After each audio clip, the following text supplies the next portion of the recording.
Good afternoon, everybody, and welcome to an online assembly. We've not done one of these for quite a while, but we have Year 3 and Year 5 at home. So I hope that you are at home enjoying your lessons over the last couple of days with your teachers. You're back to school on Tuesday, so that's going to be good. But thank you to your teachers and to your parents and to you for dealing with this change so beautifully. Thank you. I hope you enjoy the assembly as well. Speaking of Year 5, quite a lot of Year 5 work has gone into this as well, as we're looking at some HPL what-if projects that you've been doing as well. So that's to look forward to. But first of all, birthdays. Hey kid, I hear it's your birthday. Happy birthday to you. Happy birthday. Happy birthday to you. Happy birthday. Happy birthday. Happy birthday. Happy birthday to you. Happy birthday.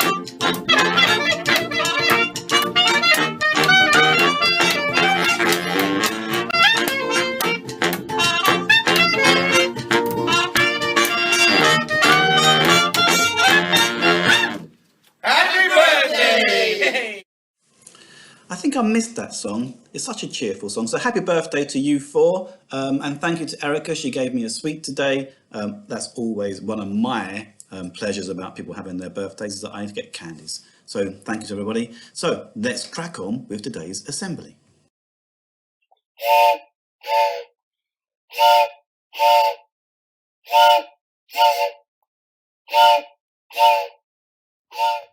Okay, let's do the homework now.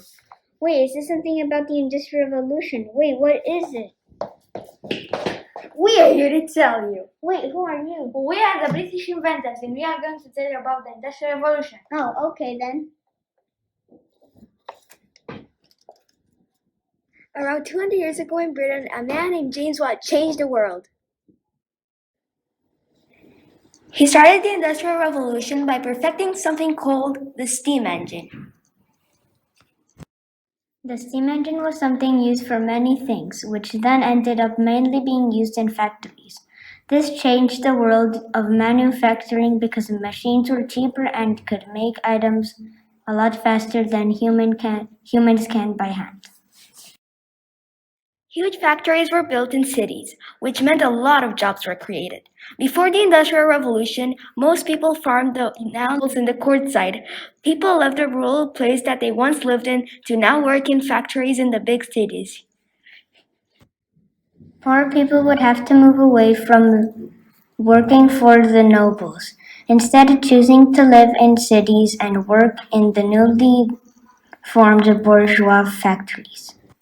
The bourgeois were the people who owned factories and employed people to work in their factories. They would live in cities and invite the people from the fields to work for them.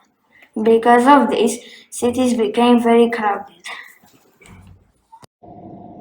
Before the Industrial Revolution, they didn't have shops that sold everything in one place. Here you go. Thank you. Supermarkets did not exist. These days, we can visit one shop for everything that we need. We can even order our shopping using mobile phones from the comfort of our own beds. Before the Industrial Revolution, people did not all live in huge towns or cities like this. Instead, they would live near rivers because there were more jobs there and fresh water sources.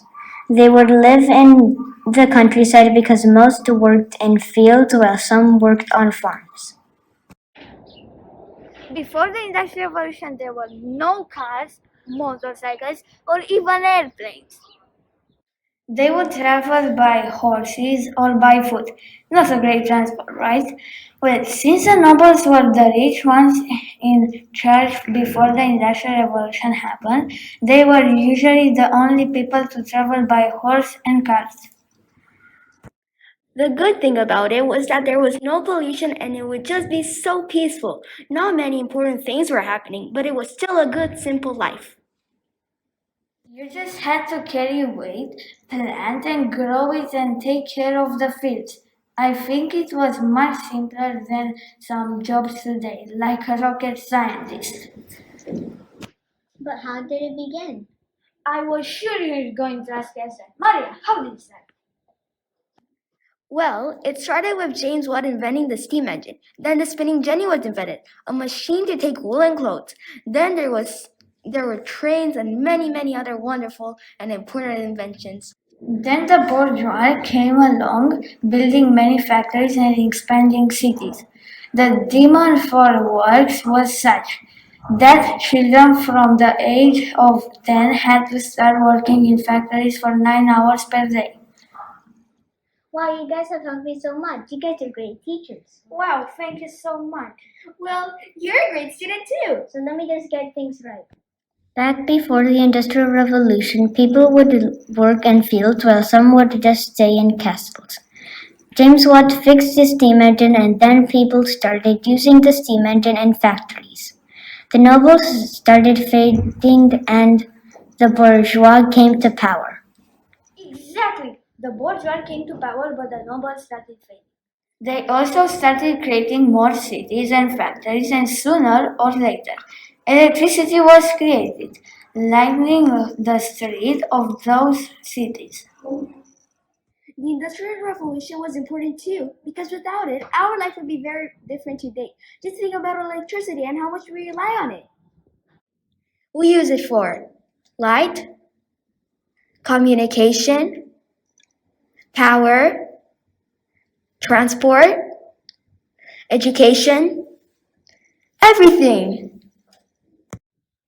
Speaking of education, I'm so glad that my biggest worry is doing my homework and not having to work in a factory for 9 hours a day. You might be wondering, but how do we go to school now? Well, it is because governments during the Industrial Revolution created the Factory Act 1833, which meant that children were prohibited from working any longer. They went on to offer schooling for all children no matter which class they were born into. Eveluna! How did you do in your homework? I scored 100%, all thanks to you guys. Maria, our time here is done. Well, actually, next week's homework is all about the Black Plague. Do you guys know anything about that? Oh no!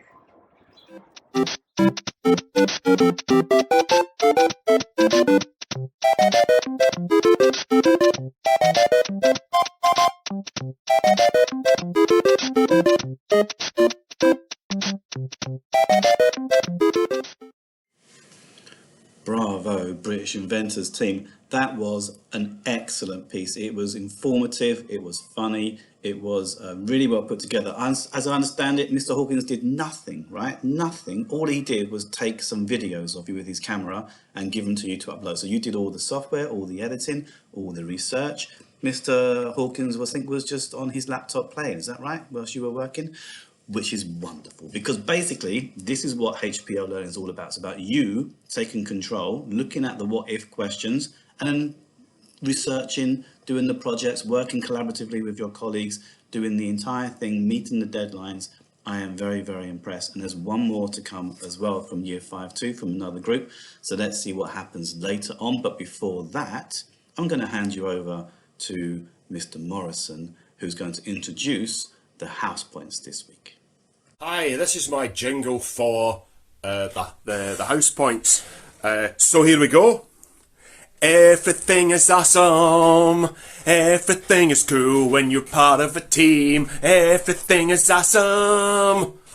House points. Let's try and collect as many as we can. Hello, my name is Victor and I am your Transylvanian house captain. This week, Transylvania was in first place with 810 points. Week, Montenegro was second with 732 house points.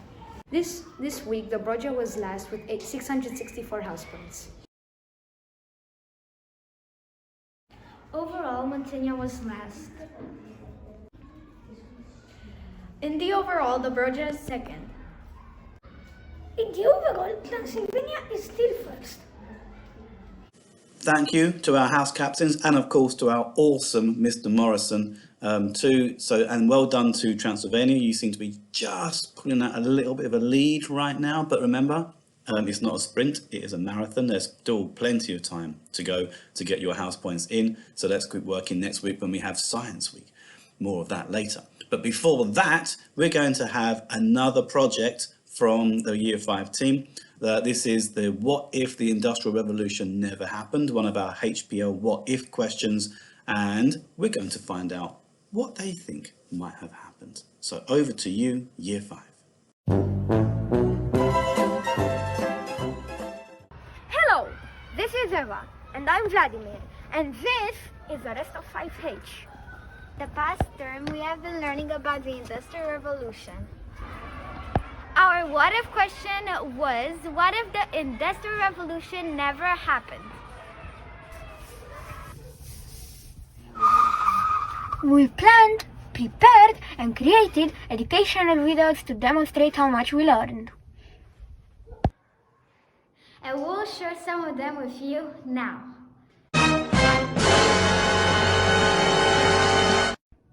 We hope that it will help you learn a little bit more about the Industrial Revolution and enjoy the fruits of our labor.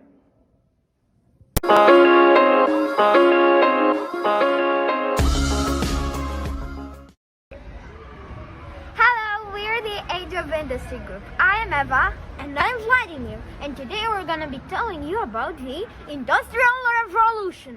Wait, but what is the Industrial Revolution? Well, let me tell you. It started in England around the late 1760s, England, when James Watt perfected the steam engine.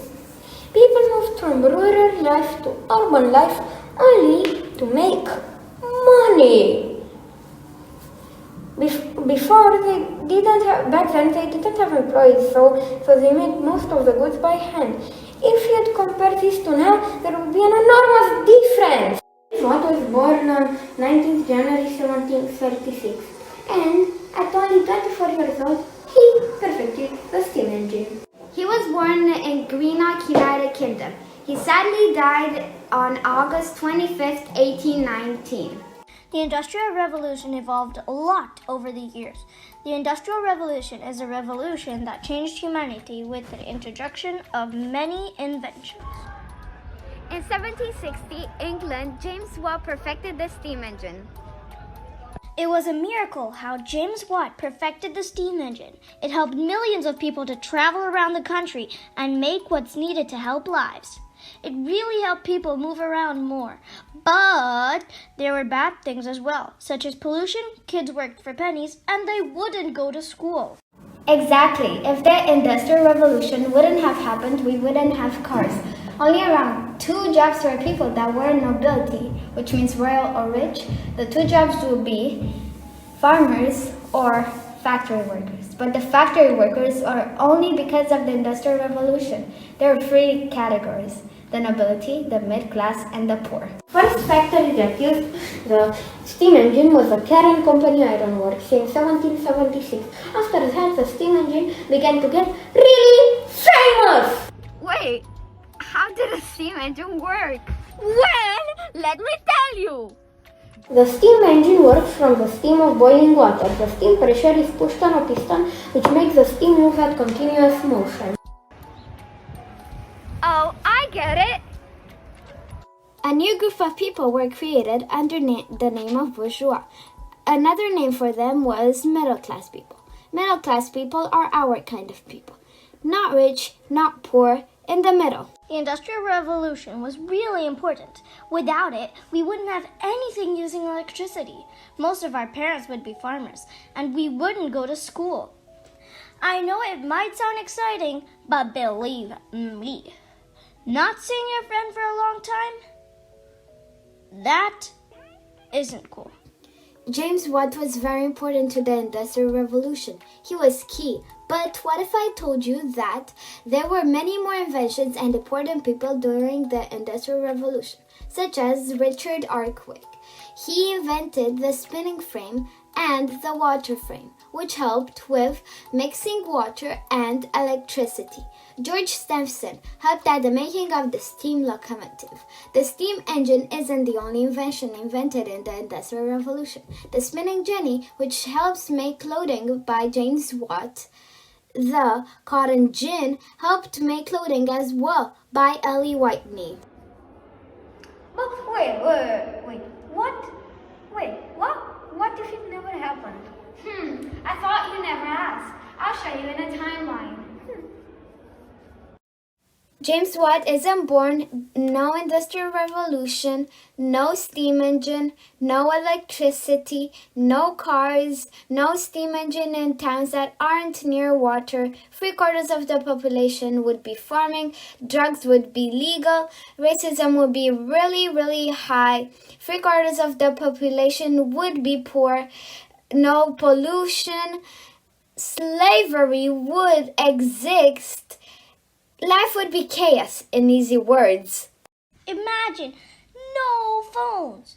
Before the Industrial Revolution, people wouldn't have phones. Now, with the help of Alexander Bell, we have phones for our entertainment. Before, a trip to Manchester would take 4 days because the steam engine was created. It would take 2 hours. Now, it would take 90 minutes. If the Industrial Revolution wouldn't have happened, we would most likely have handmade clothing and pottery, which would have taken 7 days for any handmade things.